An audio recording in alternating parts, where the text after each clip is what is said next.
அரசு படைகளால் ஆக்கிரமிக்கப்பட்ட மூதாதையர் நிலங்களை இலங்கை அரசு திருப்பித் தர வேண்டும் என்ற கோரிக்கையை முன்வைத்து கொழும்பு ஜனாதிபதி செயலகத்திற்கு முன்பு வடக்கு மக்களுடன் இணைந்த ஆர்ப்பாட்டம் ஒன்றினை பாராளுமன்ற உறுப்பினர் கஜேந்திரகுமார் பொன்னம்பலம் முன்னெடுத்திருந்தார்.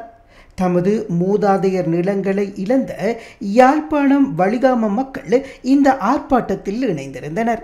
எங்கள் மூதாதையர் நிலங்களை எங்களுக்கு திருப்பித் தர வேண்டும் என்ற பதாதைகளை ஏந்தியவாறு போராட்டம் இடம்பெற்றது.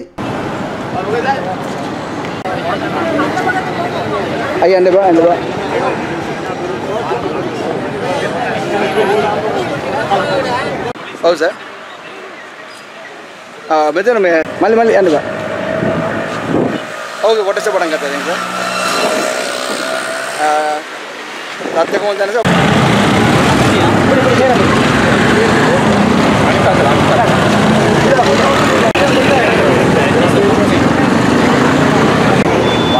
అదే అదే అదే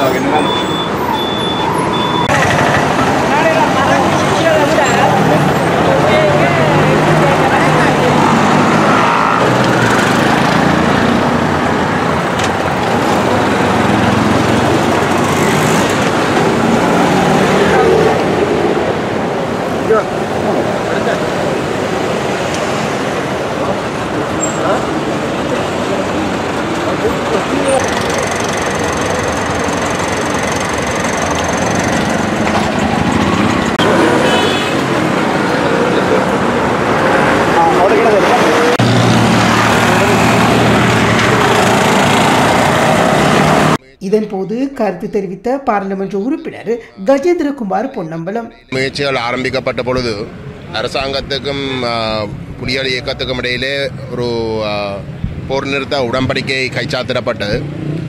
அந்த போர் நிறுத்த உடன்படிக்கையிலே மிக முக்கியமான ஒரு அங்கமாக இயல்பு வாழ்க்கைக்கு வடகிழக்கு பிரதேசம் திரும்ப வேணும் என்ற ஒரு நிலைப்பாடு இருந்தது.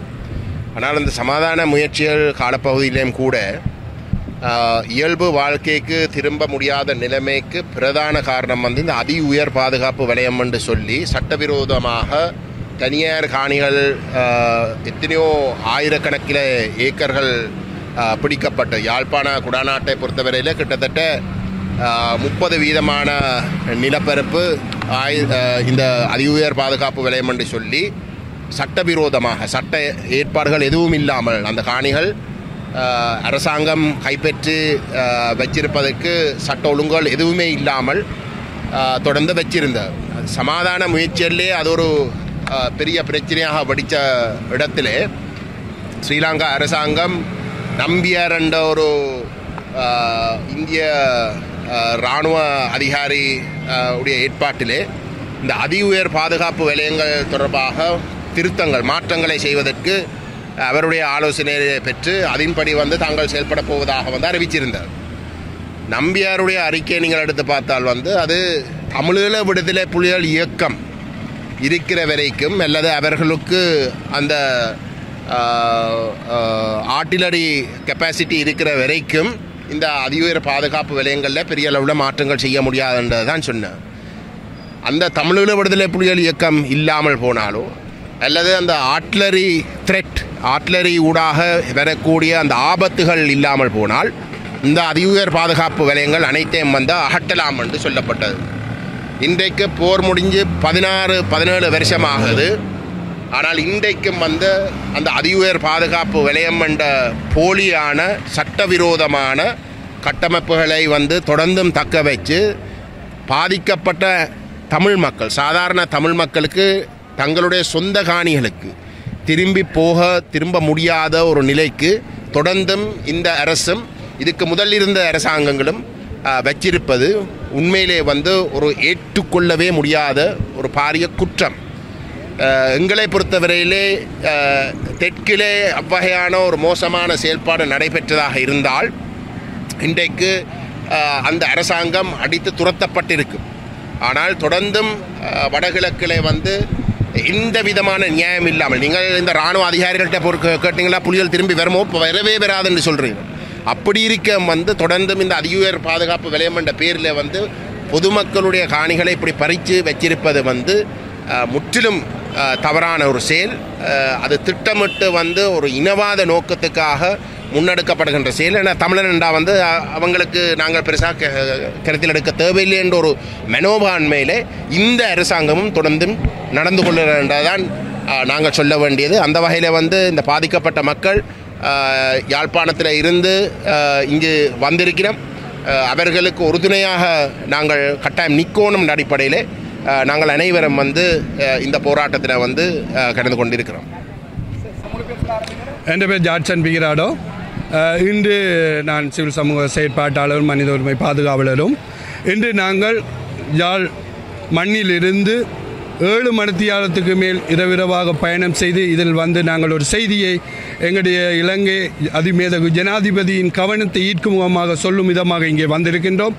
நீண்ட காலமாக 35 வருடத்துக்கு மேலாக எங்களுடைய காணிகளை மீள எங்களிடம் கையளிக்கப்படாமல் அரச படைகளும் ஏனைய துறைகளும் அதனை தங்கள் வசப்படுத்தி இன்று வரைக்கும் ஏனைய மக்கள் அல்லது அந்த சொந்த மக்களாகிய நாங்கள் பல்வேறு அகதி முகாம் வாழ்க்கையும் நண்பர்கள் உறவினர்கள் வீட்டில் அடைக்கலமுமான வாழ்க்கையை நாங்கள் வந்து கொண்டிருக்கின்றோம்.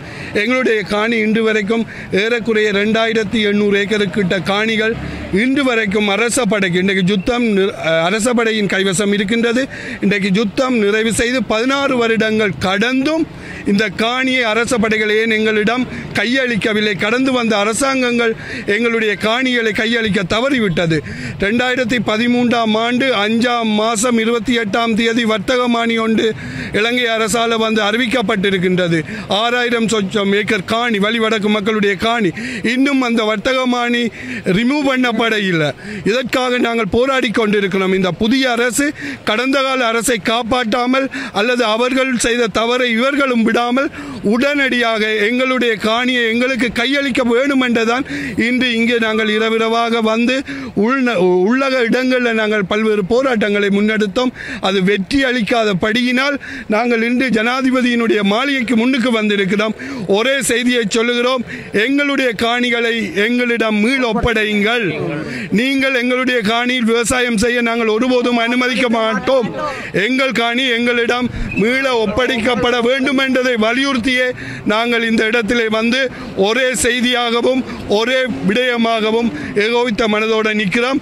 நாங்கள் இந்த செய்தியை எழுத்து மூலம் வழங்குவதற்காக ஜனாதிபதியின் காரியாலயத்துக்கு நாங்கள் இந்த ஆவணத்தையும் கையில் வச்சிருக்கிறோம். இதை ஊடகவியலாளருக்கு தாரம். ஊடக நண்பர்கள் முடியுமான வரைக்கும் தமிழ், இங்கிலீஷ், சிங்களம் போன்ற செய்திகளை ஷேர் பண்ணுங்கள். எங்களுடைய காணியை எங்களுடைய கையில் ஒப்படைப்பதற்கான அனைத்து ஏற்பாடையும் முன்னெடுக்க வேண்டும் என்று வலியுறுத்துகிறோம். நன்றி. செய்திகளை உடனுக்குடன் தெரிந்து கொள்ள உடனே சப்ஸ்கிரைப் பண்ணுங்க.